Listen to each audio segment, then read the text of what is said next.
লাউ কানা বাদি নবীল লাকানা উম্মাত, আমার পর যদি কেউ নবী হইতেন আমার উমরকে আল্লাহ নবী বানায় দিতেন। সুবহানাল্লাহ। রাষ্ট্রের প্রধান উমর রাত্রে বেলা হযরত উমর এলাকায় ডিউটি করতেছে। রাত্রিবেলা হযরত উমর ডিউটি করে মিয়া। হযরত আবু বকর আর হযরত উমর দুইজন ছিলেন চির প্রতিদ্বন্দ্বী, ভোটের প্রতিদ্বন্দ্বী নয়। 1000 মারছে, রাত্রেবেলা 1000 দিয়ে গেছে, সকালে আরেকজন 2000 দিছে। 2000 পায়ে 1000 কথা, 1000 দেওয়ালার কথা বলে গেছে। এরকম ব্যক্তি আছে না নাই? আমাদের এলাকায় আছে, আপনাদের এলাকায় নাই, সব মুত্তাকি। কিন্তু হযরত উমর রাত্রেবেলা, হযরত উমর আর হযরত আবু বকর দুইজন ছিলেন চির প্রতিদ্বন্দ্বী, আমলের প্রতিদ্বন্দ্বী। হযরত আবু বকর যখন একটা মেয়েকে রাসূলের কাছে বিবাহ দিলেন, হযরত উমর কান্না শুরু করে দিলেন। হায় হায়, আবু বকর শ্রেষ্ঠ হয়ে গেল, রাসূলের কাছে তার রাসূলের শ্বশুর হয়ে গেল। আবু বকর পাগল হয়ে গেলেন, কোন দিন আমার একটা কন্যা রাসূলের কাছে দিতে পারবো বলি। সুবহানাল্লাহ। ইন্নাল্লাহা ওয়া মালাইকাতাহু ইউসাল্লুনা আলান নবী ইয়া আইয়ুহাল্লাযীনা আমানু সাল্লু আলাইহি ওয়া সাল্লিমু তাসলিমা। সবাই জবানটা খুলে দরুদ ইব্রাহিম পড়ে আল্লাহুম্মা, সবাই পড়েন আল্লাহুম্মা সাল্লি আলা মুহাম্মাদিন ওয়া আলা আলি মুহাম্মাদ কামা সাল্লাইতা আলা ইব্রাহিম ওয়া আলা আলি ইব্রাহিম ইন্নাকা হামিদুম মাজিদ। আল্লাহুম্মা বারিক আলা মুহাম্মাদিন ওয়া আলা আলি মুহাম্মাদ কামা বারাকতা আলা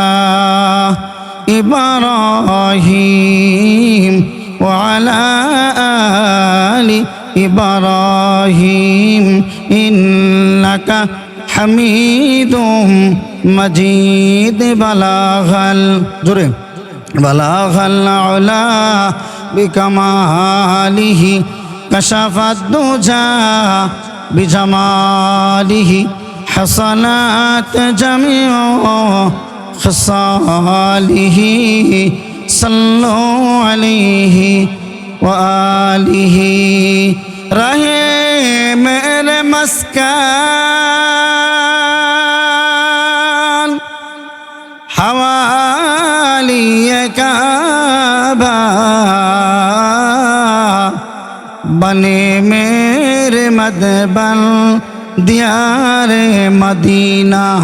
বালাগাল, বলেন সবাই বলি, বালাগাল উলা বিকামালিহি কাশাফাদ দুজা বিজামালিহি হাসানাত জামিউ খিসালিহি সাল্লু আলাইহি।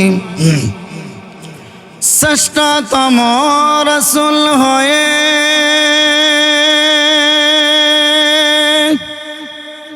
এলে তুমি এই ধরারি বুকে, তাই তো কাফেররা করিল দুশ্মনী, দিনের ওই দাওয়াত দিয়েছ বলে।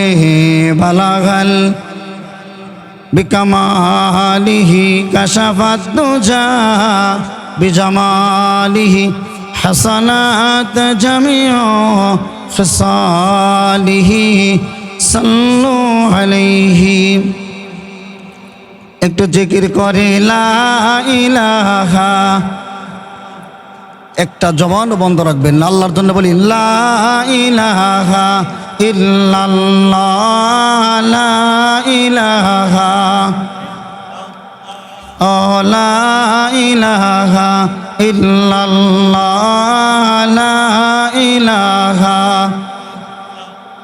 জোরে লা ইলাহা ইল্লাল্লাহ লা ইলাহা জান্নাতের ওই হুরি নুরি জান্নাতের ওই হুরি নুরি ওই নামের ওই মাতোয়ারা লা ইলাহা জোরে লা ইলাহা লা ইলাহা ইল্লাল্লাহ লা ইলাহা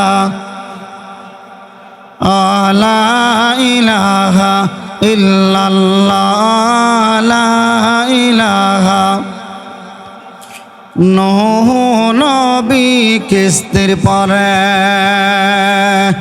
নূহ নবী কিস্তির পরে আল্লাহ আল্লাহ জিকির করে বেদিনেরা ডুবে মরে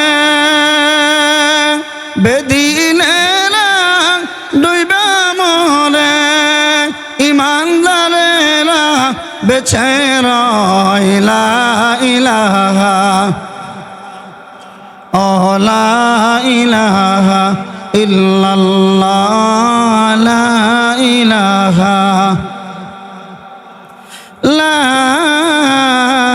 ইলাহা ইল্লাল্লাহ মুহাম্মাদুর রাসূলুল্লাহ সাল্লাল্লাহু আলাইহি ওয়াসাল্লাম আমার মহরার খবর শুনলে জানা যায় আসিও বলেন আমার মহরার খবর শুনলে জানা যায় আসিও ফাতিহা ইখলাস ফাতিহা ইখলাস দরুদ পড়ে দোয়া যে করিও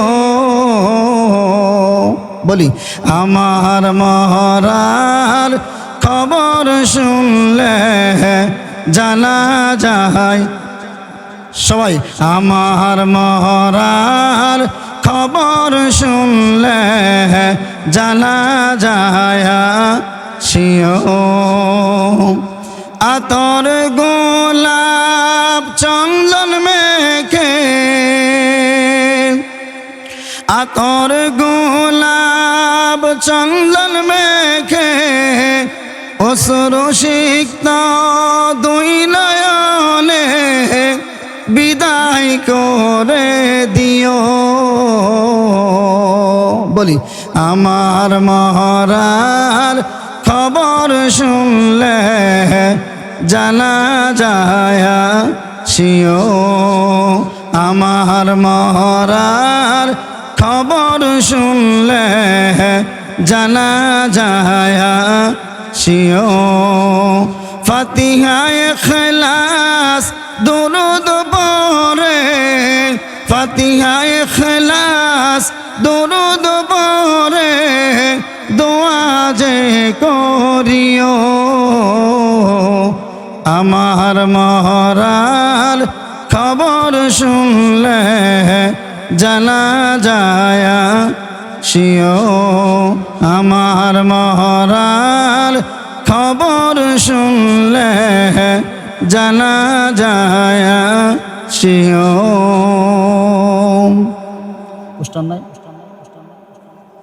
আলহামদুলিল্লাহ চান্দলিয়া দক্ষিণপাড়া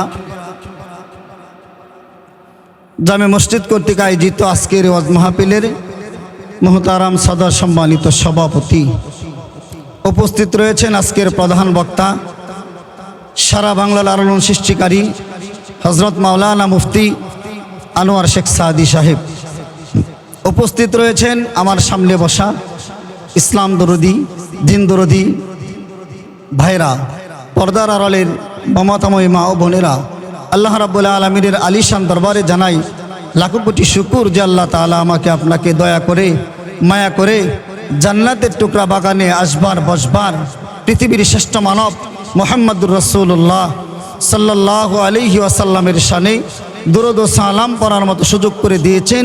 সে আল্লাহর জন্য অবনীত চিত্তে অন্তরের অন্তঃস্থল থেকে সমস্বরে একস্বরে শুকরিয়া আদায় করি, কৃতজ্ঞতা প্রকাশ করি, বলি আলহামদুলিল্লাহ। এই পৃথিবীর মালিক কে বলেন? এই পৃথিবীর মালিক কে?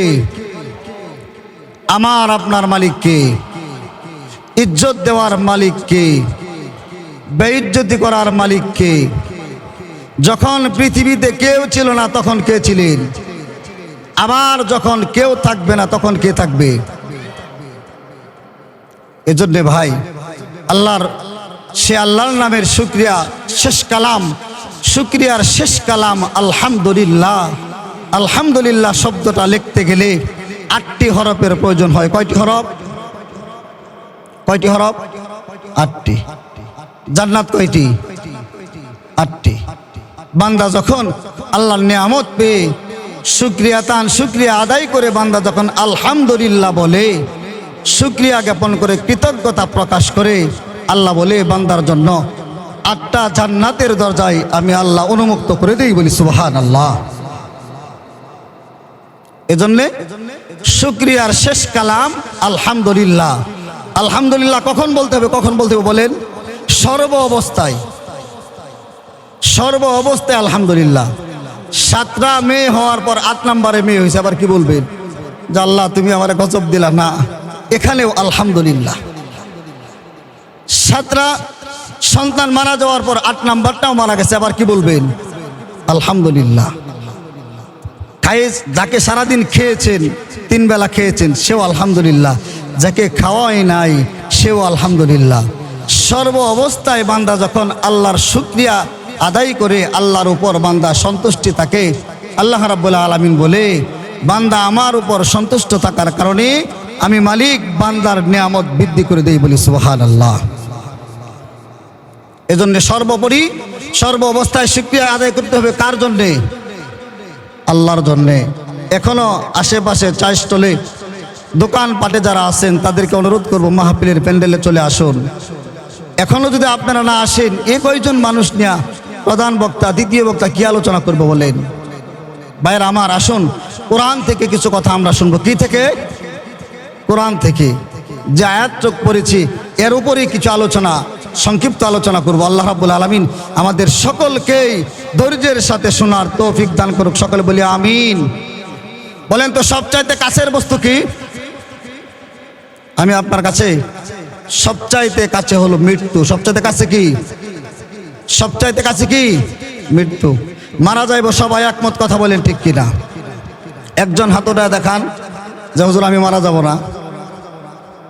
মরতে হবে। আল্লাহ বলেন কুল্লু নাফসিন যায়িকাতুল মাউত সুম্মা ইলাইনা তুরজাউন। আল্লাহ বলেন প্রত্যেকটা প্রাণীকে মরতে হবে, মৃত্যুর স্বাদ সাধন করতে হবে গো। ও বান্দা, এই দুনিয়া থাকার জায়গা নয়, দুনিয়ার থাকা জায়গা নয় রে। এই দুনিয়ায় যত মানুষের মৃত্যু হয়েছে, যত মানুষের জন্ম হয়েছে, প্রত্যেকটা বান্দার জন্য মৃত্যু নির্ধারিত। কথা বলেন ঠিক কিনা? আল্লাহ বলেন বান্দা মরতে হবে, আমার কাছে আসতে হবে। সুম্মা ইলাইনা তুরজাউন। আল্লাহু আকবার। আমার কাছে আসতে হবে না সত্য। পৃথিবীর সবাই মারা যাবে, কেউ থাকবে না গো ভাই, কেউ থাকবে না। পৃথিবীর সব প্রাণীর মৃত্যুবরণ করতেই হবে, আল্লাহর কাছে যাইতে হবে, মারা যাইব। একমত, কথা বলেন ঠিক কিনা? আল্লাহ বলেন ইযা জাআ আজালুহুম লা ইস্তাখিরুনা সাআতাও ওয়া লা ইস্তাকদিমুন। আল্লাহু আকবার। মারা যাব কখন? মারা যাব বলেন? কেউ বলতে পারি কখন মারা যাব? কখন মারা যাব, কোন দিন মারা যাব পৃথিবীর কেউ জানে না। কখন মারা যাব কেউ বলতে পারে না। এজন্য বাইরে মৃত্যুর ভয় রাখো, মৃত্যুর ভয় মানুষকে মুত্তাকি বানায়। সুবহানাল্লাহ। আল্লাহ বলেন মারা যাবে, মৃত্যু যার মৃত্যু যেই জায়গায়, যেই স্থানে, যেইভাবে, যেই সময় লেখা আছে, 1 মিনিট আগেও নয়, 1 সেকেন্ড পরেও নয়। 1 মিনিট আগেও নয় গো, 1 সেকেন্ড পরেও নয়, সময় মতো মৃত্যু বান্দার কাছে হাজির হয়ে যাবে। কথা বলেন ঠিক কিনা? আল্লাহ বলেন মারা যাব একমত, সবাই মারা যাবে একমত, সবাইকে মৃত্যুবরণ করতে হবে এটা একমত। কখন মারা যাবে পৃথিবীর কেউ জানে না। কথা বলেন ঠিক কিনা? কখন মারা যাব, কোন দিন মারা যাব, কোন সময় মারা যাব কেউ জানে না। আল্লাহ বলে ওই সময়টা নির্ধারিত, মৃত্যু নির্ধারিত, মৃত্যুর সময় নির্ধারিত। আপনারা বলুন কে কোথায় মারা যাবে আপনারা জানেন কিনা? কে কোথায় মারা যাবে, কোন সময় কার মৃত্যু হবে, কে কোন জায়গায় মারা যাবে, কোন ব্যক্তি কোথায় মারা যাবে? আল্লাহ বলেন মৃত্যু নির্ধারিত, মৃত্যুর সময় নির্ধারিত। আল্লাহ বলেন মৃত্যুর স্থানটা আমি আল্লাহ মনোনীত করেছি। সুবহানাল্লাহ।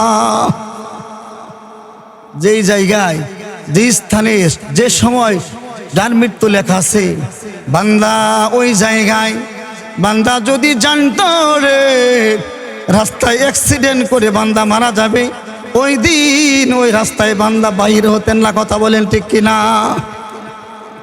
বান্দা যদি জানতেন স্টিমার ডুবে বান্দা মারা যাবে, এই বান্দা কখনো নদী পথে চলাচল করতেন না।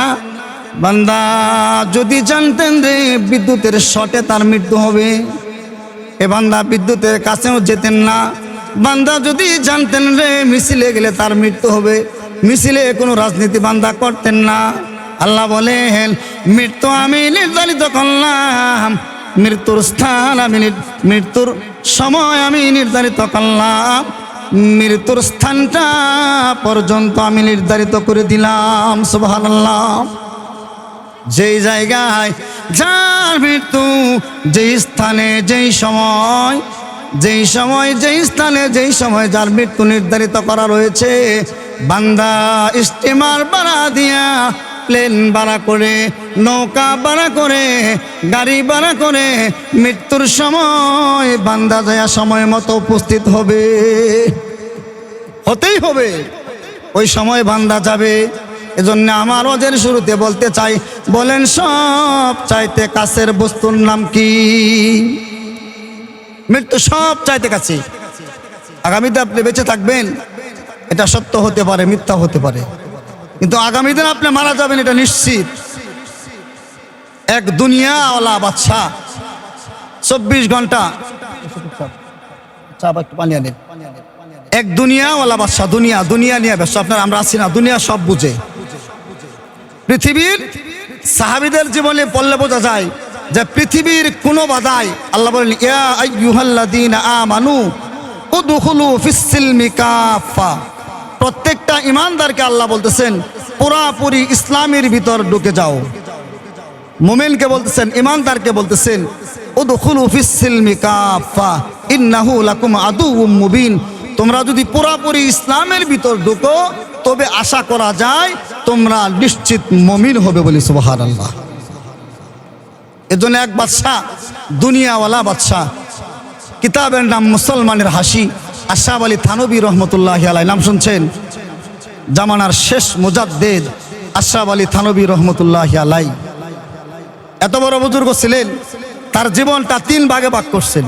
এক ভাগ সে শিখছেন, এক ভাগ এলেম অর্জন করছেন, এক ভাগ পড়াইছেন, শেষের ভাগ কিতাব লিখেছেন বলি। সুবহানাল্লাহ। একেবারে নিরহংকার মানুষ ছিলেন।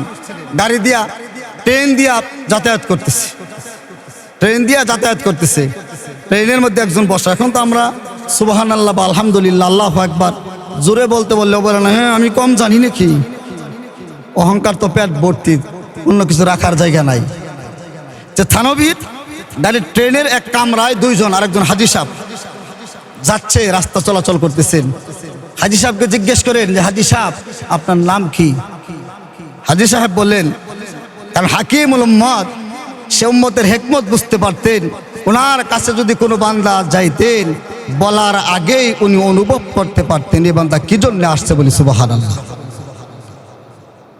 এবার যখন জিজ্ঞেস করছেন ভাই আপনার নাম কি, উনি বলেছেন আলহাজ কমরউদ্দিন সাহেব।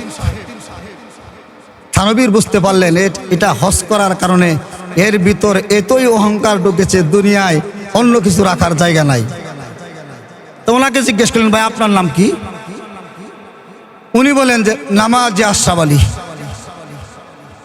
যে অহংকার করে তার সামনে যদি আপনি অহংকার করেন, দেখবেন এটা তার সহ্য হয় না। হ্যাঁ বলে মেয়া নামাজি হয়ে গেছেন, বড় নামাজি হয়ে গেছেন আপনি, নামাজি আশরাফ আলী বলেন। মেয়া তুমি হজ কতবার করেছ? কয়েকবার।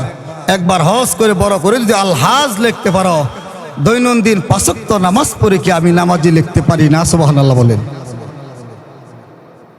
এ হলো আশরাফ আলী থানবী রহমতুল্লাহ আলাই মুসলমানের হাসি কিতাবের মধ্যে লিখছে যে এক লোক মৃত্যু বলে গিয়েছে, যেমন আমরা বলে গেছি বাপ মারা যায়, মা মারা যায়, ছেলে মারা গিয়েছে, ভাই মারা গিয়েছে, কত আপনজন আমার কাছ থেকে দুনিয়াতে চলে গেছে, কতজনকে আমি কবরে রেখেছি, কতজনের দাফন আমি করেছি, কতজনের জানাজা আমি পড়েছি, কিন্তু আমার মন বলে না যে আমিও মারা যাব। কথা বলেন ঠিক কিনা?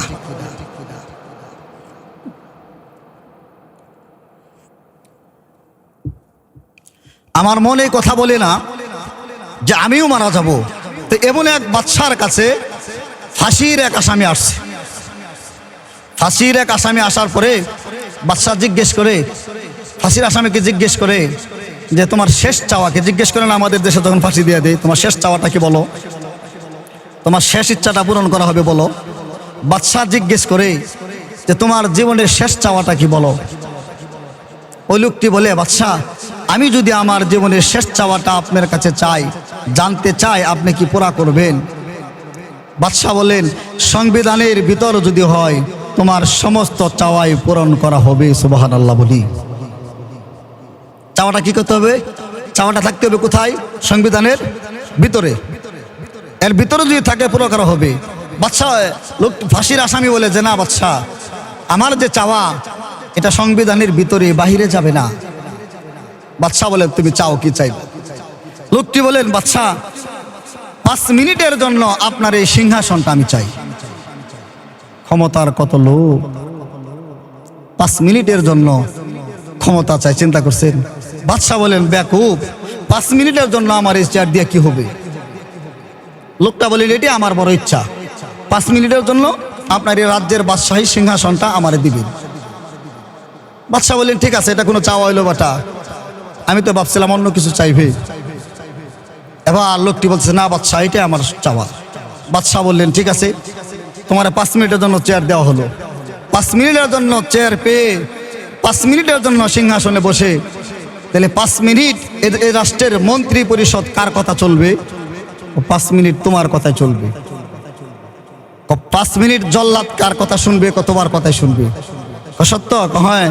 বাদশা সত্য বললেন। হ্যাঁ, আপনার উজির নাজির যারা আছে সবাই 5 মিনিটের জন্য তোমার কথাই শুনবে। লোকটি বলতেছে বাদশা সবাই যদি আমার কথা শুনে, জল্লাদ যদি আমার কন্ট্রোলে থাকে, আমার সর্বপ্রথম আইন হলো 3 মিনিটের মধ্যে বাদশারে ফাঁসি দিয়ে দেও। দেখছেন ক্ষমতা পায়া ক্ষমতার কত অপব্যবহার। ফখরুদ্দিনের মতো শেখ হাসিনা কারাগারে, খালেদা জিয়া কারাগারে 3 মাসের জন্য আইনা আনলিমিটেড রাষ্ট্র চালাইতেছে। যখন বাদশাকে বললেন যে 5 মিনিটের জন্য বাদশাহী দাও, বাদশাহী পাওয়ার পরে এবার যখন লোকটি বললেন যে 3 মিনিটের মধ্যে বাদশাকে ফাঁসি দিয়ে দাও, আর 2 মিনিট থাকবে, 2 মিনিটের মধ্যে উজির নাজির এদেরকে ফাঁসি দিয়ে দিবা, এই রাজ্যে আনলিমিটেড আমি থেকে যাব, আইন পাশ করে নেব, রাতারাত্রি সবকিছু আমার নিয়ন্ত্রণে থাকবে। বাদশাহ যখন এ কথা শুনলেন 70 বছর পর্যন্ত যে বাদশাহ মৃত্যুকে ভুলে গেছে, আসল মৃত্যুর কথা মনে পড়ে গেছে, বাদশাহ তার সিংহাসন থেকে কাঁপতে কাঁপতে জমিনে পড়ে গেছে বলে সুবহানাল্লাহ। এবার দেখা যায় 5 মিনিট যখন শেষ হয়ে যায়, লোকটাকে আবার ফাঁসির কাস্টমে নেওয়া হয়। বাইরে দিনের কাল লাগায় শোনো, মরতে হবে, এই পৃথিবী ছাড়তে হবেই গো। এবার দেখা যায় রে, ফাঁসির কাস্টমে দাঁড়ানো বান্দা হাসে, বাদশাহ সিংহাসন ছেড়ে নিচে বসে বসে বাদশাহ কান্না করে সুবহানাল্লাহ। লোকেরা বলে, বাদশাহ কেন কাঁদো, কেন কাঁদো, কোন জিনিস তোমার কান্দায়? বাদশাহ বলে, হারে 70 বছর পর্যন্ত তপস্যা করে যে মৃত্যুকে আমি স্মরণ করতে পারি নাই গো। 70 বছর চেষ্টা করে আমি মৃত্যুকে স্মরণ করতে পারি না, মৃত্যুর কথা আমি ভুলে গিয়েছিলাম। আল্লাহর বান্দা 5 মিনিটের বাদশাহী পাইয়া বলে যাওয়া মৃত্যুকে স্মরণ করে দিয়েছে সুবহানাল্লাহ। এবার বাদশাহী ভালো লাগে না, সিংহাসন ভালো লাগে না, বাদশার খাওয়া দাওয়ার ভালো লাগে না। বাইরে ফাঁসির আসামিকে যত ভালো ভালো খাবার দেও না কেন, খাবার ভালো লাগে না, নারী ভালো লাগে না, দুনিয়া ভালো লাগে না, মৃত্যুর ভয় বান্দার কাঁথায়। এবার দেখা যায় 5 মিনিট শেষ হয়ে যায়, বাদশা লোকটাকে ডেকে ডেকে বলে, ভাই রে, আমার বলে যাওয়া মৃত্যুকে যে স্মরণ করে দিয়েছে তার ফাঁসি হতে পারে না, ফাঁসি হতে পারে না গো। আমার রাজ্যের স্পেশাল ক্ষমতা দিয়া আল্লাহর বান্দারে মাফ করে দিলাম, ফাঁসি মাফ করলাম তো করলাম, আমার রাষ্ট্রের পুরা পরিবার এই বান্দারে দিয়ে দিলাম সুবহানাল্লাহ। এজন্য বাইরে রাষ্ট্রপতি হতে চাও, নেককার মুত্তাকি হওয়ার দরকার আছে না নাই? হযরত ওমর ফারুক বুখারীতে লিখছে, খলিফাতুল মুসলিমিন হযরত ওমর, আল্লাহর পয়গম্বর বলেন, লাউ কানা বাদি নবীল লাকানা উমর, আমার পর যদি কেউ নবী হইতেন আমার ওমরকে আল্লাহ নবী বানায় দিতেন সুবহানাল্লাহ। রাষ্ট্রের প্রধান ওমর রাত্রে বেলা হযরত ওমর এলাকায় ডিউটি করতেছে, রাত্রিবেলা হযরত ওমর ডিউটি করে মিয়া। হযরত আবু বকর আর হযরত ওমর দুইজন ছিলেন চির প্রতিদ্বন্দ্বী, ভোটের প্রতিদ্বন্দ্বী নয়। 1000 মারছে, রাত্রেবেলা 1000 দিয়ে গেছে, সকালে আরেকজন 2000 দিছে, 2000 পায়ে 1000 কথা, 1000 দেওয়ালার কথা বলে গেছে। এরকম ব্যক্তি আছে না নাই? আমাদের এলাকায় আছে, আপনাদের এলাকায় নাই, সব মুত্তাকি। কিন্তু হযরত ওমর রাত্রেবেলা, হযরত ওমর আর হযরত আবু বকর দুইজন ছিলেন চির প্রতিদ্বন্দ্বী, আমলের প্রতিদ্বন্দ্বী। হযরত আবু বকর যখন একটা মেয়েকে রাসূলের কাছে বিবাহ দিলেন, হযরত ওমর কান্না শুরু করে দিলেন। হায় হায়, আবু বকর শ্রেষ্ঠ হয়ে গেল, রাসূলের কাছে তার রাসূলের শ্বশুর হয়ে গেল। আবু বকর পাগল হয়ে গেলেন, কোন দিন আমার একটা কন্যা রাসূলের কাছে দিতে পারবো বলি সুবহানাল্লাহ। দুইজন ছিলেন আমলের প্রতিদ্বন্দ্বী, চির প্রতিদ্বন্দ্বী, বছরের পর বছর আমলের প্রতিদ্বন্দ্বিতা করেছেন আবু বকর ওমর। কোনদিন কেউ কাউকে হার মানাতে পারে নাই সুবহানাল্লাহ। রাজ্যের বাদশা ওমর, হযরত ওমর রাষ্ট্রের প্রধান, খলিফাতুল মুসলিমিন থাকা অবস্থায় হযরত ওমর রাত্রেবেলা মক্কায় ঘুরতেছে। ঘুরে ঘুরে ঘুরে ঘুরে ঘুরে ঘুরে দেখেন এক ঘরের মধ্যে মিঠি মিঠি কোপার আলো জ্বলতেছে। যা দেখে মার মেয়ে দুগ্ধ, ছাগলের দুগ্ধ দোয়ায়। কিছুক্ষণ দুগ্ধ দোয়ানোর পর মা তার মেয়েটাকে ডেকে বলে, মারে, আমাদের ছাগলের গভীর রাত্রিতে দুগ্ধ দোহায়, কিছু দুগ্ধ হয়েছে, দুধের সাথে কিছু পানি মিশাও। কিছু দুধ হয়েছে, এর সাথে কিছু পানি মিশাও। পৃথিবীর কেউ জানবে না, কেউ দেখবে না রে মা। কিছু পানি মিশায়া বাজারে বিক্রি করলে কিছু মূল্য বেশি হবে। ছোট্ট মেয়েটা বলে, মা মা গো, পৃথিবীর কেউ দেখবে না, একজন দেখবে। সুবহানাল্লাহ। আল্লাহু লা ইলাহা ইল্লাহু আল হাইয়ুল কাইয়্যুম। আল্লাহু আকবার। পৃথিবীর কেউ দেখবে না, পৃথিবীর কেউ জানবে না। এই পৃথিবীর যে জায়গায় যাও, সমুদ্রের অতিল গহীনেও যদি চলে যাও, পৃথিবীর অন্য গ্রহ যদি চলে যাও, অন্ধকারে কেউ দেখবে না মাগো। দুনিয়ার মানুষের ভয় আমি করি না, আমি ভয় করি আমার ওই আল্লাহকে। সুবহানাল্লাহ। আল্লাহ বলেন, আমানুত্তাকুল্লাহ ওয়া কুনু মা'আস সাদিকিন। আল্লাহু আকবার। আল্লাহ বলেন, ভয় করো আমাকে। কাকে ভয় করতে হবে? জনগণকে দেখা, পাবলিককে দেখে, আল্লাহর দেখে ভয় না পাইলে আল্লাহকে ভয় করতে হবে। মেয়েটা বলে, মা পৃথিবীর কেউ দেখে না, একজন তো দেখে। মা বলে, কো আশেপাশে তো কেউ নাই। বলে, মা গো আশেপাশে কেউ নাই, উনি আমাদের লগে আছে। ওয়া হুয়া মাকুম আইনামা কুনতুম। আল্লাহু আকবার। আল্লাহ বলে, বান্দারে তুমি যেখানে আমিও সেখানে। পৃথিবীর সবাইকে ফাঁকি দেওয়া যায়, বলো না আল্লাহরে ফাঁকি দেওয়া যায় কিনা? আল্লাহরে ফাঁকি দেওয়া যায় না। মেয়েটা বলে, মা গো একজন দেখতেছেন। মা বলে, কে? মেয়ে বলে, তিনি হলেন আমাদের রব আল্লাহ। আল্লাহর ভয় যদি কারো অন্তরে থাকে, কোনো নেতার অন্তরে থাকে, কোনো রাষ্ট্রের প্রধানের অন্তরে থাকে, আল্লাহর ভয় থাকার কারণে এ বান্দার দ্বারাই কখনো পাপাচার অনুষ্ঠিত হয় না। বলে, মাগো একজন দেখে তারে বড় ভয় করি। বলে, কি বলো? এ কথা ঘরের পিছনে দাঁড়ায় দাঁড়ায় জামানার খলিফা উমর শুনতেছেন। সুবহানাল্লাহ।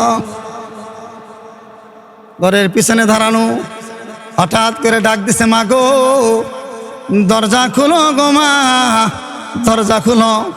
মহিলা বলে, কে আপনি? গভীর রাত্রে আমার বাসায় আসলেন। ওমর ফারুক নিজের পরিচয় দেয় না। বলে, মা গো বলো না গো মা, এই জামানার বাদশাহ উমরে চিনো কিনা? সুবহানাল্লাহ।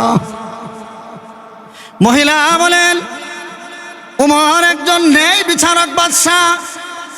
হযরত উমর এমন বাদশাহ, যে বাদশার বিশাল সিদ্ধান্তর উপরে 21টি কোরআনুল কারীমের আয়াত নাজিল হয়। সুবহানাল্লাহ।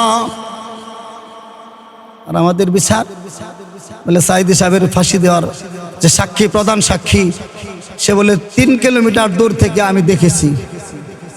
আপনারা কি 3 কিলোমিটার দূর থেকে স্পষ্ট দেখেন? 3 কিলোমিটার দূরের জিনিস দেখেন? সবাই বলেন দেখেন। এরকম সাক্ষী দেওয়ার পরেও কিন্তু 40 বছরের কোরআনের একজন পাখির ফাঁসির রায় এই দেশের মধ্যে দেওয়া হয়। এজন্য ভাই, আসল জায়গায় আমাদের সংস্কার করা দরকার। কথা বলেন ঠিক কিনা? আসল জায়গায় দেখেন নাই? কিছুদিন আগে দেখেছেন আপনারা মাইলস্টোন স্কুলের উপর যে বিমান বিধ্বস্ত হয়েছে। মাইলস্টোন স্কুল থেকে ঢাকা মেডিকেলের ভাড়া 30 থেকে 40 টাকা।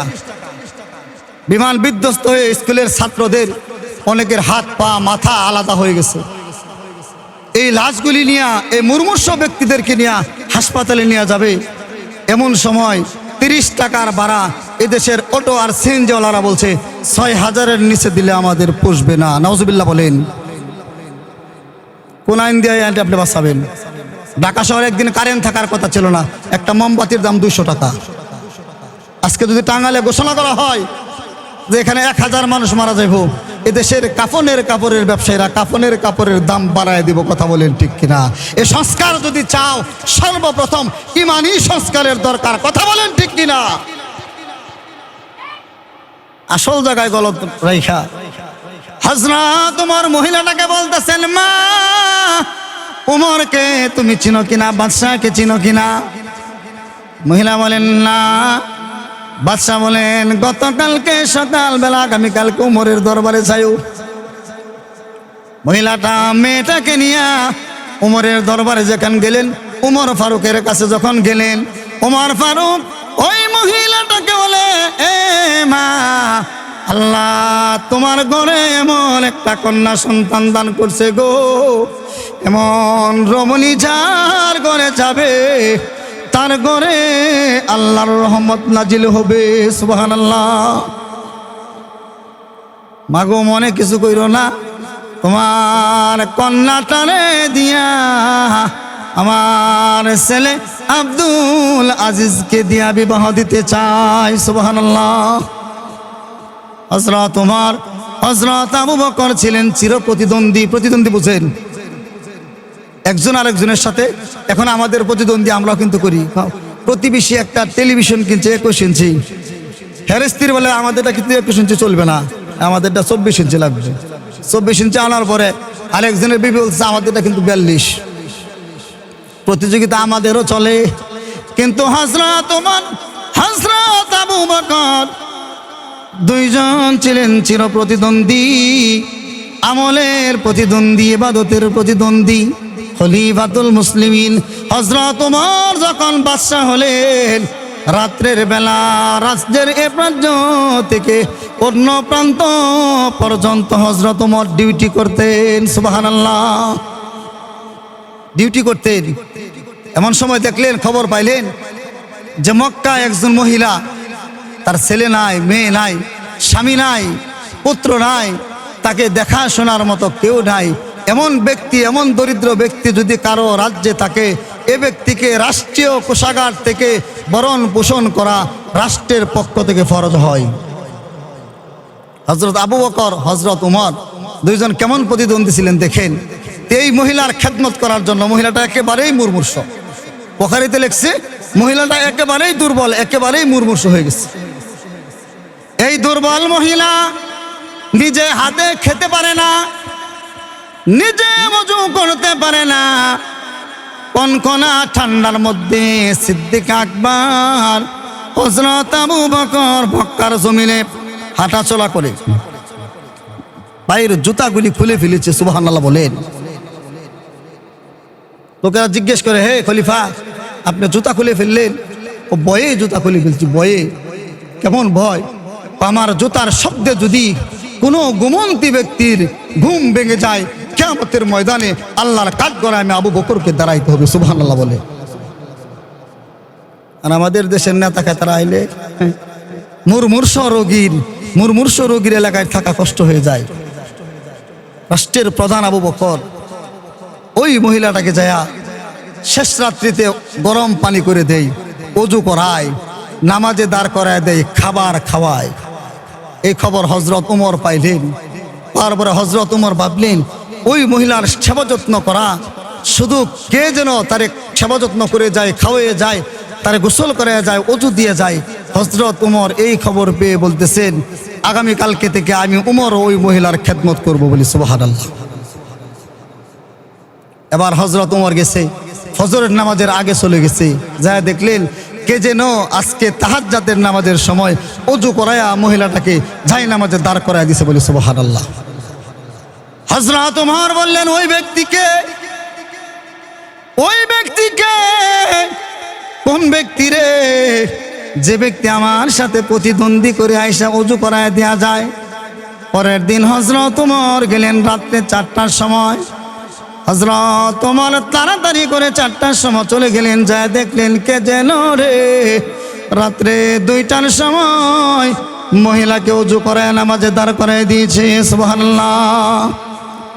হযরত ওমর ভাবলেন, তারপরের দিন গেলেন দুইটার সময় যাওয়ার পর হযরত ওমর যায় দেখলেন আজকেও চান্স পেলেন না, যা দেখলেন সুযোগ পাইলেন না, যায় দেখেন কে যেন গোজু করায়া বিছানা গুছায়া মহিলার খেদমত করে চলে এসেছে। আল্লাহু আকবার।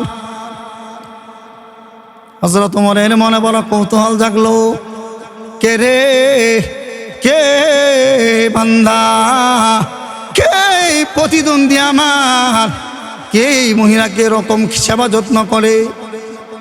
বছরের পর বছর, মাসের পর মাস যায়, দুইজনের প্রতিযোগিতা চলতেই থাকে। হযরত ওমর একদিনও চান্স পাই নাই। সুবহানাল্লাহ। একদিনও সুযোগ পাই নাই। হঠাৎ করে আজানের সময় হয়ে গেছে। একদিন আজানের সময় কাছাকাছি, হযরত ওমর ভাবলেন আজকে যায় দেখি কি খবর, আজকে যায় দেখি মহিলাটার সেবা যত্ন করতে পারি কিনা। বাইরা দিলের কান লাগায় হযরত ওমর তাড়াতাড়ি চলে গেলেন মহিলার বাড়িতে।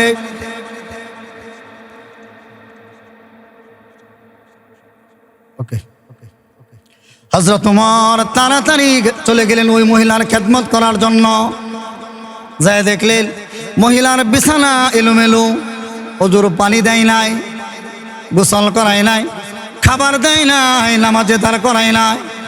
হযরত ওমর ভাবলেন আজকে আমি সুযোগ পেয়েছি, চান্স পেয়েছি, আমি সুযোগ পেয়েছি, ওই মহিলাটার সেবা যত্ন করব, ওই মহিলার ওজুর পানি দিয়া বিছানা গুছায়া আমি ওই বান্দার চাইতে শ্রেষ্ঠ হয়ে যাব। সুবহানাল্লাহ। কিতাবের মধ্যে লিখেছেন হযরত ওমর তাড়াতাড়ি করে মহিলাটাকে ওজুর পানি দেয়, ওজু করায়, খাবার খাওয়ায়, নামাজে দাঁড় করায়, তাড়াতাড়ি করে মহিলার বিছানা গুছায়। তাড়াতাড়ি করে মহিলার বিছানা গুছাইতে যাইয়া অতি তাড়াতাড়ি একদিকে হযরত ওমর বিছানা গুছানো শেষ করে, আরেক দিক থেকে মাইকে, মসজিদের মাইক থেকে আওয়াজ আসে হযরত আবু বকর দুনিয়া থেকে বিদায় হয়ে গেছে। সুবহানাল্লাহ। কেমন প্রতিদ্বন্দ্বী দেখেন। একদিকে তাড়াতাড়ি বিছানা গুছানো শেষ করে, অন্যদিকে দেখা যায় মসজিদের মাইকে থেকে এলান আসে হযরত আবু বকর এই জমিনে আর নাই। হযরত ওমর কাঁদে, আবু বকর, ও আবু বকর, ওগো খলিফাতুল মুসলিমিন, মৃত্যুর দিন পর্যন্ত আপনি ছিলেন শ্রেষ্ঠ। আল্লাহু আকবার। আবু বকর গো, আপনার সাথে ইবাদত বন্দেগী করে আপনার সমপরিমাণ ইবাদত বন্দেগী করবে এমন মানুষ আল্লাহর জমিনে আর হয় নাই। সুবহানাল্লাহ। আবু বকর সারাটা জীবন শুধু আপনি ইসলামের জন্য কষ্ট করে গেলেন, দিনের জন্য কষ্ট করে গেলেন, ইমানদারদের জন্য কষ্ট করে গেলেন। হযরত আবু বকর রাদিয়াল্লাহু তাআলা আনহুর ব্যাপারে আল্লাহর পয়গম্বর বলেন, আমার আবু বকর হযরত ওমর কেন তামাম পৃথিবীর সমস্ত মানুষের নেকগুলি যদি এক পাল্লায় রাখা হয়, আর আমার আবু বকরের নেক যদি আরেক পাল্লায় রাখায় গো, টান দিলে দেখা যাবে রে আমার আবু বকরের নেকের পাল্লা ভারী হয়ে গেছে। সুবহানাল্লাহ। ভাইরা আমার, আমলের প্রতিযোগিতা করতে চায়, কথা বলেন ঠিক কিনা? আমলের প্রতিদ্বন্দ্বী হতে হবে আমল দিয়া।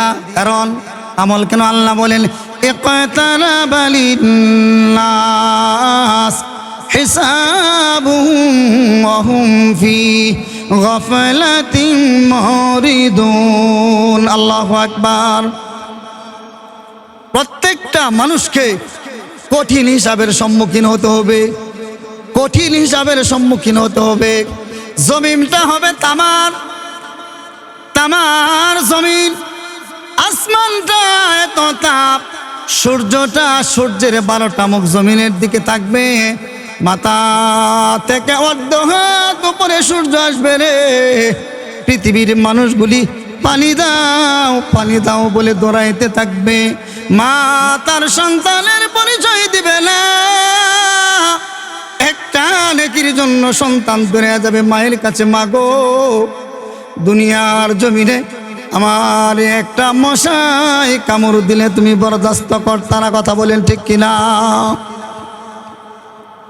কারণ মায়ের দিলের মধ্যে আমার আল্লাহ এমন একটা ম্যাগনেট সৃষ্টি করে দিয়েছেন, এমন একটা চমক দিয়েছেন গো, সন্তানের মুখ দেখে মা বুঝতে পারে, সন্তানের পরিস্থিতি দেখে মা বুঝতে পারে। আমি দেখেছি তাম পৃথিবী নিয়ে, সারা দেশ নিয়ে, বাংলাদেশ নিয়ে ঘুরি, কত মানুষের ভালোবাসা পাই। আমার মায়ের মতো সত্যিকারী বলি, আবার মায়ের মতো বিনা স্বার্থের ভালোবাসার মানুষ নাই, কথা বলেন ঠিক কিনা? ভাইরা আমার, এজন্যে সন্তান মায়ের কাছে যাবে, মাগো ও মা একটা নেকি আমার দাও, দুনিয়াতে নেক কামানো যায়। এই যে একবার সুবহানাল্লাহ বলতেছেন, আসমানের নিচে জমিনের উপরে যত ফাঁকা জায়গা রয়েছে সমস্ত ফাঁকা জায়গাগুলি আল্লাহর রহমত দিয়া ভরপুর হয়ে যায়, বলি সুবহানাল্লাহ। দুনিয়াতে নেক কামানো যায়, দান করে নেক কামানো যায়, সালাম দিয়ে নেক কামানো যায়, ভালো কাজ করে নেকি কামানো যায়। এমন একটা সময় আসবে রে ভাই, তোমার নেকের ফ্যাক্টরিটা বন্ধ হয়ে যাবে, বন্ধ। নেকি চেষ্টা করে করতে পারবেন না, শত আমল কবরের জিন্দেগিতে করেন, বর্ষকে কোনো লাভ হবে না। কিন্তু এই দুনিয়াতেই যে কোরআনের মাহফিলে কিছু সময় বসে রয়েছেন, এই কিছু সময়কে কেন্দ্র করে হতে পারে আল্লাহ তাআলা আপনাকে মাফ করে দিবে, বলি সুবহানাল্লাহ। সন্তান যাবে মায়ের কাছে, মাগো দুনিয়ার জমিনে আমাকে কেউ আঘাত করলে তুমি মানতে পারতা না গো মা, মাগো ও মা আমারে মাফ করে দাও, একটা নেকি হাসরের ময়দানে আমারে দাও। মায়ে বলবে কে গো তুমি ছিলি না এই দুনিয়ায়, আমার সন্তান ছিল না। মার কাছে যা ব্যর্থ হবে, পরে যাবে বাবার কাছে, বাবা গো তুমি আমাকে এত ভালোবাসতা রে বাবা, তুমি নিজে না করে না পরে আমারে খাবার খাওয়াইতা, আমার লেখাপড়া করাইতা, আমার তোমার গ্রাম চড়াইতা, বাবা গো হাসরের ময়দানে আমি বড় অসহায়, একটি মাত্র নেকির জন্য আমি জান্নাতে যাইতে পারি না, বাবা গো একটা নেকি আমারে দাও। বাবা বলবে তোমারে চিনি না, দুনিয়াতে সন্তান আমার ছিল না, কারণ আল্লাহ বলে উম্মিহি ওয়া আবিহি ওয়া সাহিবাতিহি ওয়া বানি, আল্লাহু আকবার। দুনিয়াতে বিপদে পড়লে, দুনিয়াতে বিপদে পড়ে দেখেন মানুষ পাওয়া যায় না। যদি বিপদের কথা মানুষের দুনিয়াতে সত্যিকারের স্মরণই করতো, 17 বছরের প্রেম ভালোবাসা এই নেত্রীর নেতাদেরকে রাইখা পালায়া যেত না। বিপদে বললে আর হাসরে বিপদে পড়লে উপায় নাই, উপায় নাই। হাসরে বিপদে পড়লে বান্দার বাঁচার কোনো রাস্তা নাই। এজন্য ভাই আখিরাত যেমনে সুন্দর করা যায়, পরপার যেমনে সুন্দর করা যায়, কবর যেমনে সুন্দর করা যায়, একজন মুমিনের সবচাইতে বড় দান্দা আখিরাত সুন্দর করা। একজন মুমিনের সবচেয়ে বড় তামান্না আখিরাতকে সুন্দর করা। দুনিয়ার জমি থেকে আখিরাত সুন্দর করে যেতে হবে। আমাদের তো এখন চিন্তা দুনিয়া আমি কেমনে টাকা কামাবো, দুনিয়া কেমনে কামাবো, কিভাবে আমি ধনী হব, কিভাবে আমি সচ্ছল হব, কিভাবে আমার সন্তান সুখে থাকবে। আরে মিয়া, হারাম টাকা কামায়া, হারাম টাকা দিয়া, কোটি টাকা দিয়া বাড়ি করে যাওয়ার পরে হারাম সন্তান যেগুলি হয়েছে, আল্লাহ বলে আল মালু ওয়াল বানুনা জিনাতুল হায়াতুদ দুনিয়া, পৃথিবীর সবচাইতে দামি সম্পদ হচ্ছে আপনার সন্তান। কথা বলেন ঠিক কিনা? এ সন্তান যদি মানুষ না হয়, এ সন্তান যদি মানুষের মতো মানুষ না হয়, অমানুষ বানায় রাইখা যান, দুনিয়া থেকেও যেরকম লানত, আখিরাতেও লানত, কবরেও লানত, হাসরেও লানত, ফুলসিরাতেও লানত। কথা বলেন ঠিক কিনা? কিন্তু খলিফাতুল মুসলিমিন হযরত ওমর এমন এক বাদশা, এমন এক সন্তান রেখে গেছেন, আল্লাহর পয়গাম্বর বলেন, আমার মৃত্যুর পরে, আমার ওফাতের পরে 100 বছর পর পর একজন করে মুজাদ্দেদ জমিনে আসবে। মুজাদ্দেদ, একজন করে মুজাদ্দেদ জগতে আসবে, এ জমিনে অবতীর্ণ হবে। হযরত উমরের ছেলে আব্দুল্লাহ পৃথিবীর প্রথম মুজাদ্দেদ বলে সুবহানাল্লাহ। ওই যে ওই মেয়েটার করতে হয়েছে, যে মেয়েটা দুধে পানি মিশাইতে যায় আল্লাহর বয়ে মিশাই নাই, সুবহানাল্লাহ বলি। এই উমর রাদিয়াল্লাহু তাআলা আনহু নেককার বান্দা যখন এবার খলিফা হলেন, রাষ্ট্রে আইন পাশ করতেছে। একটা বিচার করতে গেলে সাক্ষীর কেমন দরকার দেখেন। হযরত উমরের যুদ্ধের একটা ঢাল হারিয়ে গেছে, যুদ্ধের ঢাল চুরি হয়ে গেছে। হযরত উমর ওই ব্যক্তিকে ধরে ফেললেন, যে ব্যক্তি ডালটা চুরি করছে বা হারিয়ে গেছে, যে নিয়ে গেছে, তাকে বলতেছেন এই ডালটা তো আমার। ওই ব্যক্তি বলতেছেন না, এটা আমার। হযরত উমর বলে চলো আদালতে যাই। দুইজন আদালতে গেলেন।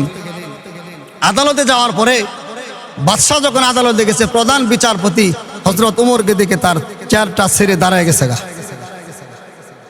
ক্ষমতার অপব্যবহার করে নাই। যায় বলতেছেন, ওমর বলতেছেন যে যুদ্ধের ডালটা তো আমার। আরেকজন দাবি করতেছে না, এটা আমার। বিচারপতি বলতেছেন, আমাদের দেশে বিচারপতি হলে কি করতে বলেন? যেখানে রাষ্ট্রীয় প্রধান গেছে, এখানে আইনের দরকার আছে নাকি? 10 টাক মারতে হবে, শাপলা চত্বর খালি করে ফেলা, সব আলেম মরে যে শেষ দে, তারপরেও আমার ক্ষমতা চাই। কথা বলেন ঠিক কিনা? আলেমদেরকে যারা মাইনাস করে দিতে চায়, পৃথিবীর যুগ যুগ ইতিহাস প্রমাণ করে ইসলাম মাইনাস হয় নাই, যারা মাইনাস করে দিতে চায় তারাই মাইনাস হয়ে যায়। কথা বলেন ঠিক কিনা? এটা শাহজালালের দেশ, এটা শাহপরানের দেশ, এটা 96% মুসলমানের দেশ। এদেশে যতদিন আকাশ জমিন, এদেশে চন্দ্র সূর্য যতদিন থাকবে, ইসলাম এদেশে ততদিন থাকবে। কথা বলেন ঠিক কিনা? যারা ইসলামকে মাইনাস করতে চাইবে তারা এই রাতের আধারে দেশ ছেড়ে পালিয়ে যাবে। কথা বলেন ঠিক কিনা? কারণ ইসলামের বিজয় সুনিশ্চিত। যেখানে মুসলমানের রক্ত পড়ে যায়, এখানে ইসলামের বিজয় হয়। যেখানে মুসলমানের রক্ত যত চড়ে, মুসলমানের রক্তের এত দাম, এত পাওয়ার, এত বদলা, এ রক্ত যে জায়গায় যত ধরে, এই জায়গায় থেকে ইসলাম প্রতিষ্ঠিত হয়ে যায় বলে সুবহানাল্লাহ।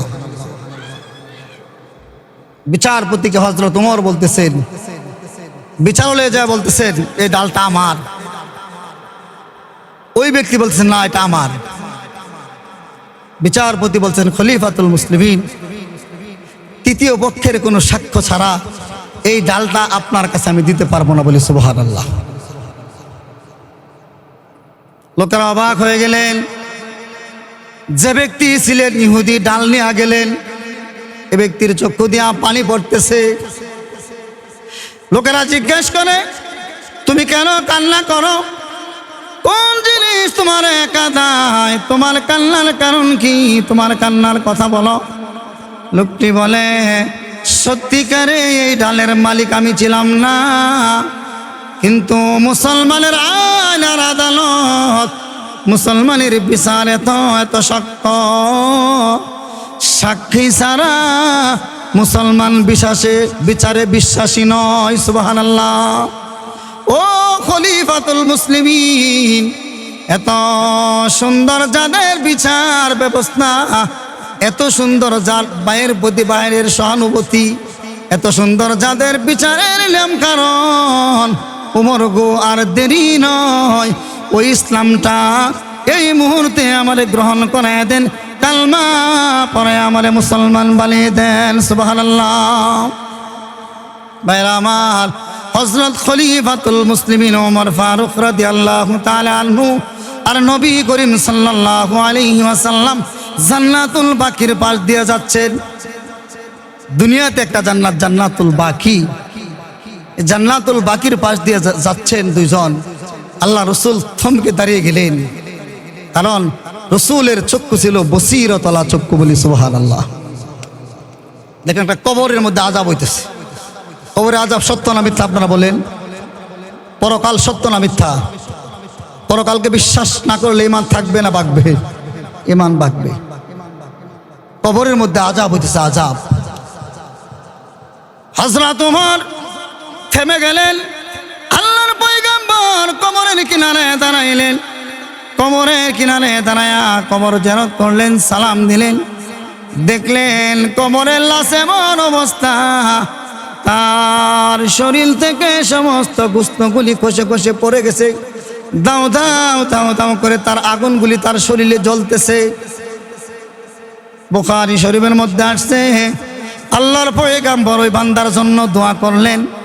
আল্লাহর পক্ষ থেকে জিবরাইল এসে বলে দিল, গো মুহাম্মদ, একবার নয় দুইবার নয়, আপনি শতবার দোয়া করলেও এই বান্দা ক্ষমা পাবে না। নাউজুবিল্লাহ। আল্লাহর পয়গম্বর জানতে চায় কেন ক্ষমা পাবে না, কেন ক্ষমা পাবে না, কি জন্যে এই বান্দা কি এমন অপরাধ করছে। বলে লোকেরা বলে তার বাড়ি অমুকখানে অমুক এলাকায়, এ বান্দার বড় অপরাধ, এ বান্দা তার পা দিয়া তার গর্ভধারণী মায়ের শরীরে লাথি মেরেছিল, লাথি। তার মা আল্লাহর কাছে কেঁদে কেঁদে বলেছিলেন, আল্লাহ, আমার গর্ভের সন্তান আমার লাথি মারল রে, দুনিয়ার আদালতে আমি বিচারটা দিব না গো। এই সন্তান গর্ভে থাকার পর তার বাবা মারা যায়, বড় কষ্ট করে আমি সন্তানটাকে লালন পালন করি, তিলে তিলে আমার জীবনে বিবাহের কথা আমি চিন্তা করি নাই। এই সন্তানটাকে মানুষ করার জন্য আমার জীবন যৌবন সব বিসর্জন দিয়ে দিয়েছি। জগতে আছে না ভাই, বলেন। সন্তান লাথি মেরেছে, বুখারীতে ঘটনা লিখছেন। আল্লাহর পয়গম্বর ওই মহিলার কাছে যায় বলছে, মা গো, তোমার সন্তান অপরাধ করেছে, যতক্ষণ পর্যন্ত তোমার সন্তানকে তুমি মাফ না করবে আমার আল্লাহ তারে মাফ করবে না। মহিলাটা বলে, ইয়া রাসূলুল্লাহ, ইয়া হাবিবাল্লাহ, আমার এই সন্তানটা বড় ভালো ছিল, আমার এই সন্তানটা বড় নেককার ছিল, ছোট্ট থেকে আমি তারে আমার আদর স্নেহ দিয়া মানুষ করেছি, কিন্তু আমার গলে সুন্দর একটা রমণী পুত্রবধূ আসার পর থেকে আমার সন্তান এখন আর আমার কন্ট্রোলে নাই। এরকম মগাবুঝি আপনাদের এলাকায় নাই? তিন কথার সাথী পায়া জন্মদাতা পিতাকে গর্বে দাঁড়ানি মাকে বলে যায়, কষ্ট দেয়, এরকম এলাকা নাই আপনাদের এলাকায়? আমাদের এলাকায় অ্যাভেলেবেল আছে। মহিলাটা বলেন, ইয়া রাসূলুল্লাহ, ইয়া হাবিবাল্লাহ, ও নবীজি, আমার জীবন গেলেও আমার সমস্ত শক্তি যদি ফুরিয়ে যায়, অন্যের বাড়িতে ভিক্ষা করে খাবো, এ সন্তানের কামাই খাবো না, এই সন্তানকে আমি মাফ করব না। আমার মনে বড় কষ্ট লাগছে। একজন মা তো মাফ করার জন্য রেডি, দরজা খুলে আছে। আমি যখন আমার বাড়িতে যাই, রাত্রে দিনে যখন যাই, রাত্রে রাত্রে মাহফিল করে বাসায় যাই, যাই দেখি আমার বাড়ির সব মানুষ ঘুমায়, সবাই ঘুমায়, একজন ঘুমায় না। দরজা খুলে বারবার বাহিরে যায় পাচারি করতেছে। জিজ্ঞেস করি, মাগো, এই বাড়ির সবাই ঘুমায়, সব মানুষ ঘুমায়, তুমি এখনো জেগে আসো?